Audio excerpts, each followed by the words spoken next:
Hello, everybody, and welcome to the Continuity Report for May 10th, 2025. It's Season 2, Episode 19. I am Merwad. I run ohmtown.com. Sentient AI is not here today, and today we're going to be talking about Poker Face, Guillermo Del Lovecraft, Binge the Best Sci-Fi, Astra, Paper Tiger, and Foundation Season 3 in July.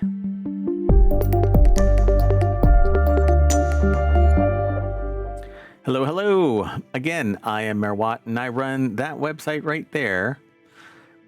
You should go over and become a citizen. It's really easy, but also follow us on YouTube and on Twitch. And together, we'll build a community. Sound great? Sounds great. So what I've been doing during the week is, along with the Sentient AI, we read some interesting articles and we talk about them live during the show.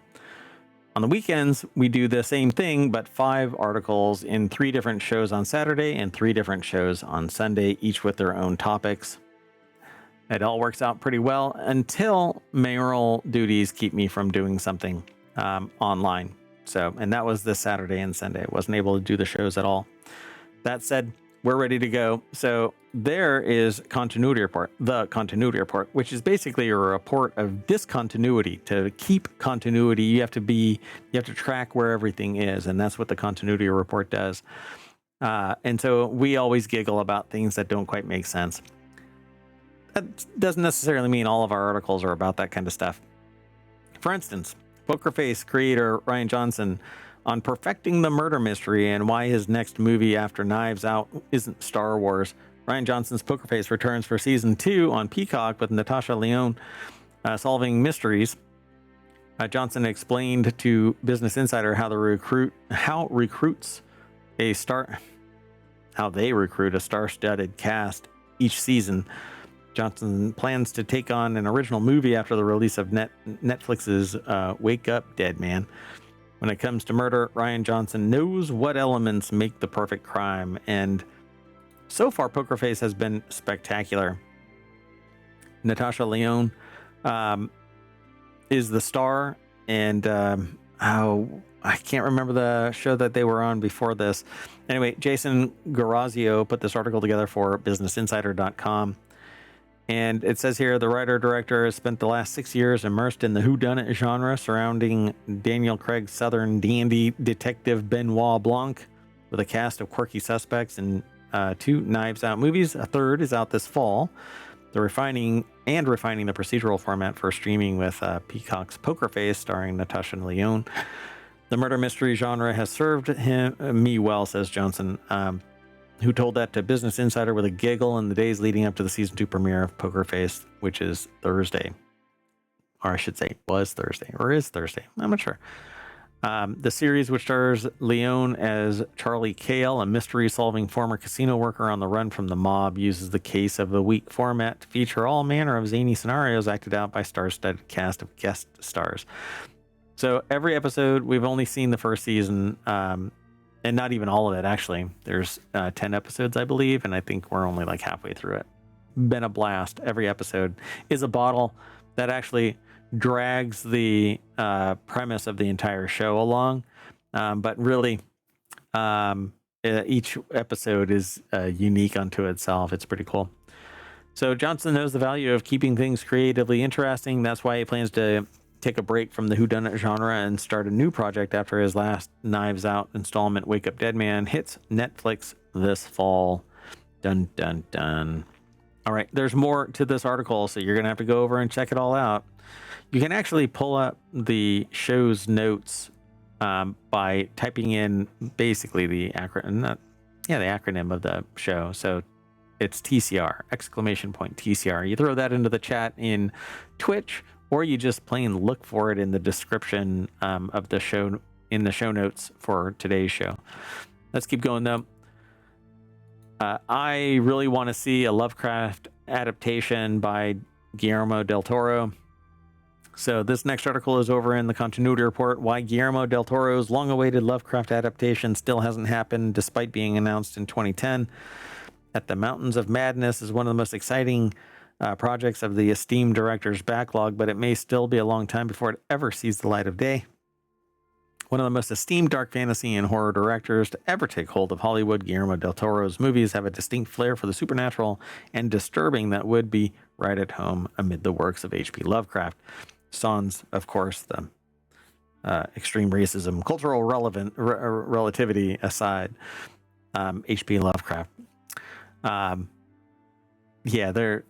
There's a whole discussion there in the society aspect of the show, which all of the shows take on a discussion at some point about science, technology, and society. That's definitely ensconced in the society part. At one point, Del Toro promised he would explore this connection, not this connection, but the supernatural and disturbing. He would explore the connection by adapting one of the famous horror author's most spooky works, At the Mountains of Madness. The article is over at screenrant.com. Alexander Valentino put the article together. So, At the Mountains of Madness is one of the more famous novels by H.P. Lovecraft, describing the fate of a doomed Antarctic expedition that happens upon a lost alien civilization buried behind mountains of ice. If the premise sounds familiar, it should be no surprise that it's has its elements have since been lifted for all kinds of movies since Lovecraft's work through a direct adaptation for film has been still shockingly never been done. So the film has been in Del Toro's mind for a long time. Pardon me one second. However, in July of 2010, Del Toro announced that he'd be directing the project. The film was meant to be played in theaters in 3D with Tom Cruise tentatively attached for some much needed star power. Unfortunately, later that year, it seemed as though the film had fallen through with an R rating, period setting, and downer ending, all being cited by Del Toro as consistent reasons studios were too afraid to commit to it. Yeah. Guillermo lamented, well, you have to pivot it to something. Nobody wants just a morose blah ending. So that's basically it. It's very difficult for studios to take the step of doing an R-rated tentpole movie with a tough ending, no love story, set in a period from a writer who has a readership as big as any bestseller, but it's tough to quantify because his works are in the public domain. Yeah, there's ways. Come on, it's not that hard. Despite initially being greenlit for shooting in native 3D, I wouldn't do it in 3D. That's too kitschy. Yeah. At the Mountains of Madness once again fell through, doomed to join the list of unmade Guillermo del Toro projects. So, still in the writing stages. We'll see. It'll have to get a PG-13 rating, probably. It'll have to pivot to be at least something approaching a net positive ending or a net neutral ending. Yeah, I don't know. I think that we're cool with Final Destination. Why wouldn't we be okay with this?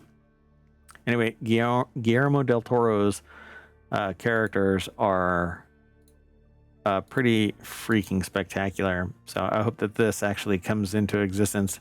In the same conversation, Guillermo del Toro name-dropped Phil Tippett as someone that would be eager to work with in translating At the Mountains of Madness for screen via medium of stop motion.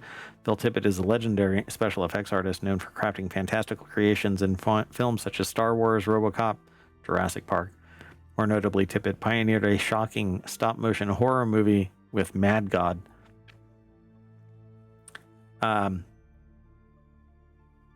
All of these pieces, I think it's supposed to be thus. There's a typo. Thus, all of these pieces in place at the Mountains of Madness has a very real possibility of,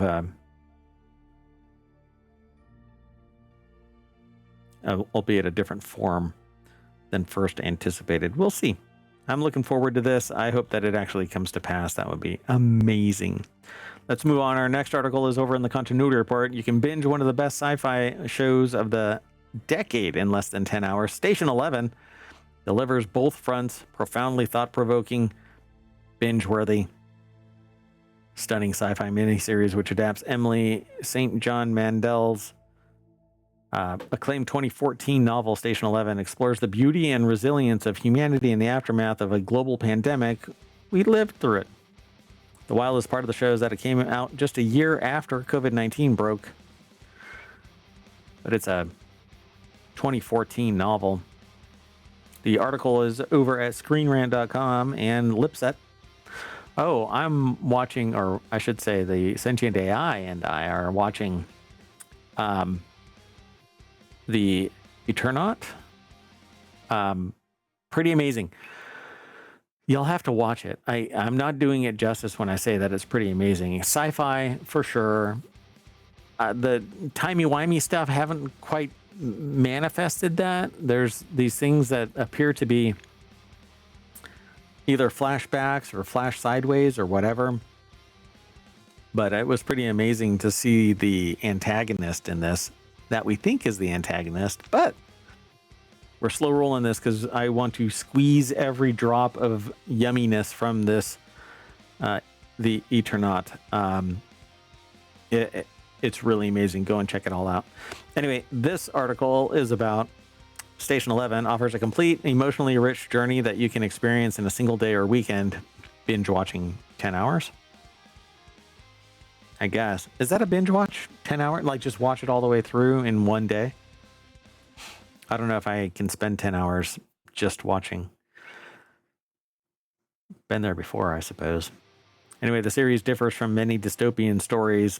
It's an underrated sci-fi series based on a dystopian novel. Station 11, both the book and the series, are set in the aftermath of a devastating flu pandemic that wiped out most of the world's population, which is exactly what COVID-19 is.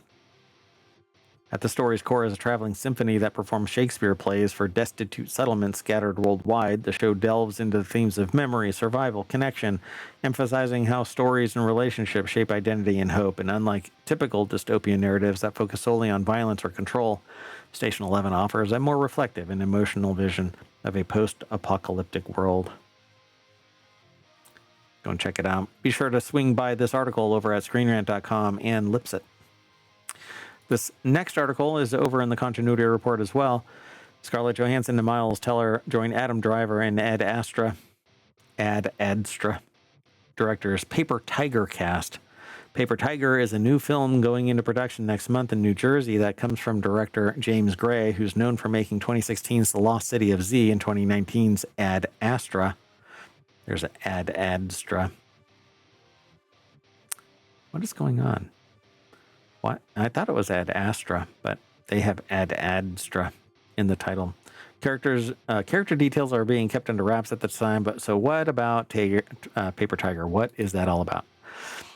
So the article is by Brandon Schroer over at comingsoon.net. So what is it about? It's a tense and gritty story. Two brothers pursue the American dream, only to become entangled in a scheme that turns out too good to be true, the synopsis reads. As they try to navigate their way through an ever more dangerous world of corruption and violence, they find themselves and their family brutally terrorized by the Russian mafia. Their bond begins to fray, and betrayal, once utterly unthinkable, now becomes all too possible. So let's see. I don't know the time frame. I don't know. Yeah, it doesn't say the time frame. Anyway, sounds like it might be intriguing. I don't really know, though. We'll see. It depends. The emotional stuff of this sometimes, and the whole violence aspect of it. If it's too gratuitous, I'm just not interested anymore. Not in something that is absolutely approaching reality. This would be quite possible depending on just how over the top it is. Okay, let's keep going. The next article is over in Non Sequitur News. Apple's Sci-Fi Epic Foundation is back for season 3 in July. One of Apple's biggest series will start streaming again this summer. The company announced that season 3 of Foundation will hit Apple TV Plus on July 11th, and the new episodes will land weekly through September 12th. As part of the announcement, Apple is also releasing the first teaser for the 3rd season. I had already seen this. Andrew Webster over at TheVerge.com put the article together. You can now watch that first teaser right now, or right there on The Verge. We don't aggregate that part. You can go over to The Verge and watch it, or go onto YouTube and just type in Foundation Season 3, and you'll get, I think that's what they actually call it, Foundation season 3 official teaser. Pardon my cough. Anyway, it originally premiered in 2021. Things kind of went wonky for a little while, but now it's back in 2025 for season 3. And they introduce a new antagonist who wants to basically disrupt the Foundation and or the Empire. Set 152 years after the events of Season 2, the Foundation has become increasingly established far beyond its humble beginnings, while the Cleonic dynasty empire has dwindled as both of these galactic powers forge an uneasy alliance. A threat to the entire galaxy appears in the fearsome form of a warlord known as the Mule, which was teased in Season 2. It's anyone's guess who will win, who will lose, who will live, and who will die as Harry Seldon, Gale Dornick, and the Cleons and Demerzel play a potentially deadly game of intergalactic chess. It is a fun watch. You should go back and watch season 1 and 2 now. It's pretty interesting. I don't know what's going to happen with the Mule, but he was already a planned addition for season 3 by the end of season 2. It was a known incoming thing. Actually, sooner than that, if I recall correctly, season 1, I think it was hinted at. Anyway, pretty cool stuff. And with that, we are going to tease you back to the front page of the Continuity Report over at ohmtown.com. Go over there and become a citizen. Thank you very much, and I'll see you tomorrow.